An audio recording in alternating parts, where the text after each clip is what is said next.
اغلب الناس اول ما تشتري لابتوب او كمبيوتر او تنزل ويندوز جديد، اول حاجه بتعملها انها بتفتح جوجل كروم وتبدا تنزل البرامج اللي متعودين عليها. بس في الحقيقه ويندوز نفسه فيه متجر اسمه مايكروسوفت ستور، وده مليان برامج احترافيه ومجانيه وذكيه جدا، بس محدش بياخد باله منه. النهارده هنعرف مع بعض اذكى وافضل البرامج اللي تقدر تنزلها من مايكروسوفت ستور وتخلي استخدامك اسرع واسهل واذكى. تابع معايا الفيديو للاخر، ما تنساش تعمل لي لايك لو الفيديو عجبك، اشترك في القناه عشان تستفيد بكل جديد، علشان اللي جاي اقوى. انا اياد ودي قناه اياد زون.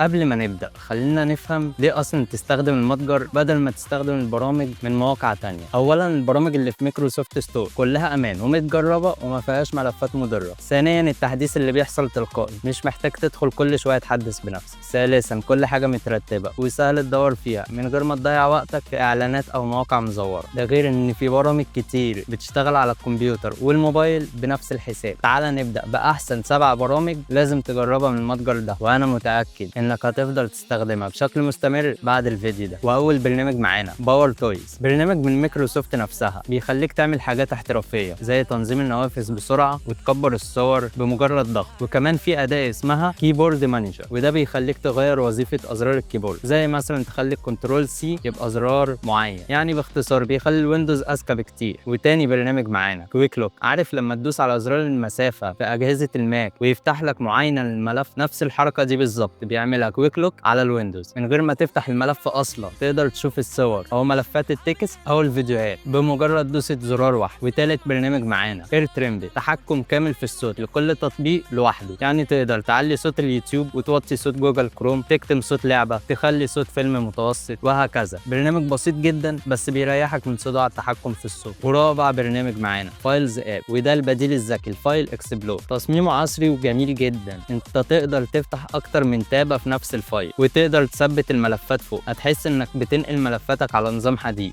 وبالمناسبه هو سهل الاستخدام جدا. وخامس برنامج معانا سكرين بيتس، لو بتحب تسجل فيديوهات لشروحاتك او الالعاب، البرنامج دوت من افضل البرامج اللي بتسجل الشاشه بجوده عاليه، وواجهه مستخدم سهله جدا، مناسب لاي حد بيعمل محتوى على اليوتيوب او بيشرح دروس او جيمنج، وانا كمان بستخدمه وصورت بيه الفيديو ده. وسادس برنامج معانا النوت باد، بديل النوت باد القديم. ده فيه دارك مود وتنسيق الاكواد لو انت بتكتب اكواد برمجيه، وكمان خفيف وسريع جدا ومفتوح المصدر كمان. والبرنامج السابع واخر برنامج معانا لايفلي ويل بيبر، وده من اكتر البرامج اللي هتغير شكل جهازك بالكامل. بيخليك تحط خلفيات متحركه على الديسكتوب، وفي كمان مكتبه ضخمه من الصور المجانيه، ولو عندك فيديو او انيميشن ممكن تحطه كخلفيه بسهوله جدا. ودول كانوا احلى 7 برامج على مايكروسوفت ستور. وعلى فكره كل البرامج دي مجانيه وفي منها مدفوعه طبعا، بس الاهم انها امان. بس نصيحه مني، اتاكد دايما انك بتحدث المتجر كل فتره علشان تستفيد بالمميزات الجديده. ولو جهازك ضعيف شويه اختار البرامج الاخف. وجيت دور عليك دلوقتي، قول لي في الكومنتات ايه اكتر برنامج شدك من القائمه دي، وكمان تعرف ان مايكروسوفت ستور فيه الحاجات دي اصلا. وكمان قول لي لو عايز اعمل فيديو تاني عن برامج خفيفه او اسرار الويندوز. ما تنساش تعمل لايك الجميل وتشترك في القناه علشان نكمل سلسله تكنولوجيا المعلومات دي واللي فعلا هتغير استخدامك للاجهزه. وبس كده، اشوفكم في الفيديو الجاي. سلام.